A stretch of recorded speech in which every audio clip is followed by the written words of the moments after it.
जिम्मेदारी।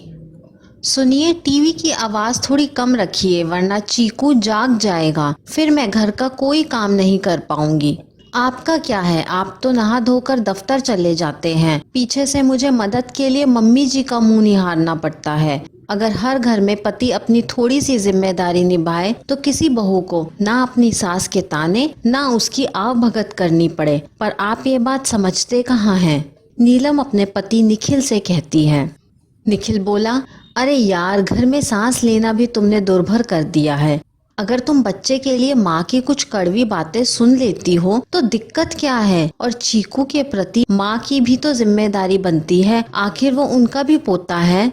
नीलम बोली, यह सब बस कहने की बात है। आप सबकी जिम्मेदारियां गिनवाते रहो, बस अपनी जिम्मेदारियों पर गौर मत करना। हद कर दिया आपने। क्या बच्चे की सारी जिम्मेदारी सिर्फ माँ की होती है? आपको दिखता नहीं कि मैं सुबह से शाम तक बच्चे और घर के कामों में लगी रहती हूँ। एक पल मुझे आराम नहीं मिलता और फिर रात में आप कहते हैं कि तुम्हारे पास मेरे लिए वक्त नहीं है। इतना कहते हुए नीलम रसोई के काम निपटाने लगी। निखिल ने रोजाना की तरह नीलम की बातें एक कान से सुनी और दूसरे कान से निकाल दी। बेचारी नीलम रसोई का काम खत्म की थी कि उधर से चीकू के रोने की आवाज आई। अभी चीकू चीजों को पकड़कर आगे बढ़ने की कोशिश करने लगा था तो हर वक्त नीलम चौकन्ना रहती थी कि कहीं उसे चोट ना लग जाए।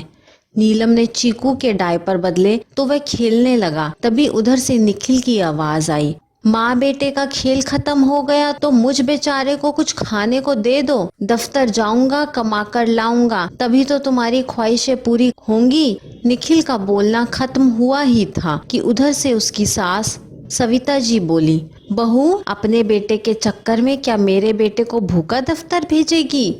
नीलम चीकू को सविता जी को देते हुए बोली, लीजिए मम्मी जी, अपने बुढ़ापे की लाठी संभालिए ताकि मैं आपके बेटे को खाना दे सकूं। निखिल को खाना देते हुए नीलम बोली, पतिदेव, आप तो ऐसा कह रहे हैं जैसे कमाकर बस आप मेरी ही ख्वाहिशें पूरी करते हैं। मैं तो जैसे इस घर के लिए कुछ करती ही नहीं हूँ।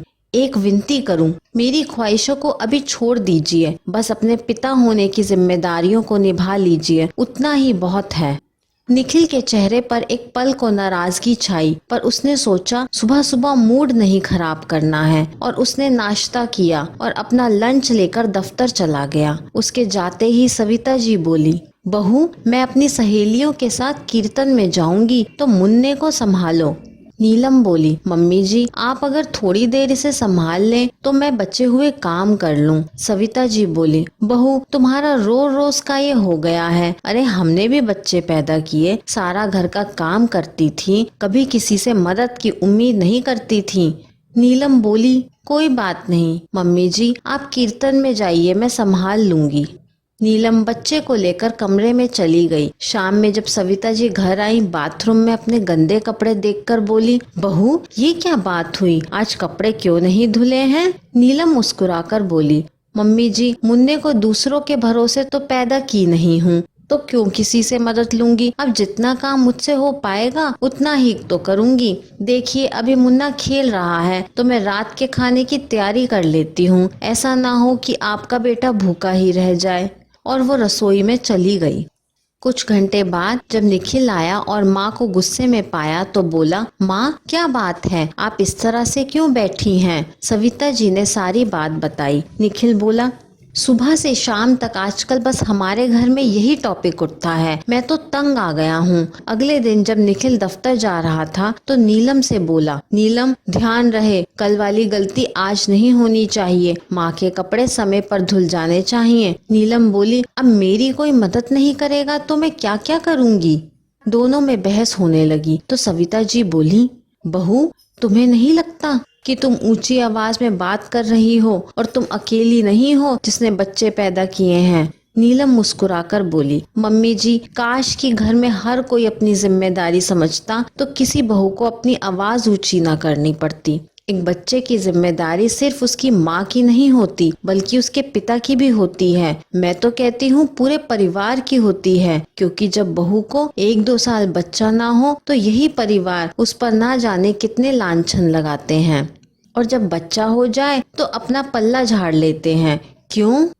निखिल बोला, तो माँ से किस तरह से बात कर रही हो? नीलम बोली, आप सबने मुझे मजबूर किया है। क्या आपने कभी सोचा कि आपका कोई भी काम रुकता क्यों नहीं? पहले की तरह जिंदगी जिए जा रहे हैं, बस पति से पिता बन गए। पिता बनने के बाद आपके जीवन में क्या बदलाव आया है, क्या बता सकते हैं? सविता जी बोली, अरे बहू, अगर कभी ऐसी दिक्कत आती है तो बच्चे को पड़ोसी के पास छोड़ दो, आखिर हमने भी तो पड़ोसियों की मदद ली थी। नीलम बोली, ये सही कहा, बच्चा आपका है तो जिम्मेदारी क्या पड़ोसी उठाएगा? मम्मी जी, मुझे याद है आप कहती थी, बहू बच्चे के लिए तुम्हें सोचना नहीं पड़ेगा, मेरा सारा समय बच्चे के लिए ही होगा। पोते पोती में मैं अपने बच्चों का बचपन देखूंगी। कहाँ गई आपकी वो ख्वाहिशें? आप सबकी जिंदगी जैसे पहले थी वैसे ही कट रही है। कभी मेरे बारे में सोचा है? सोने जगने की बात तो दूर, कई कई बार बिना खाए ही अपने बच्चे का पेट भरती हूँ। इतना कहते हुए नीलम रोने लगी।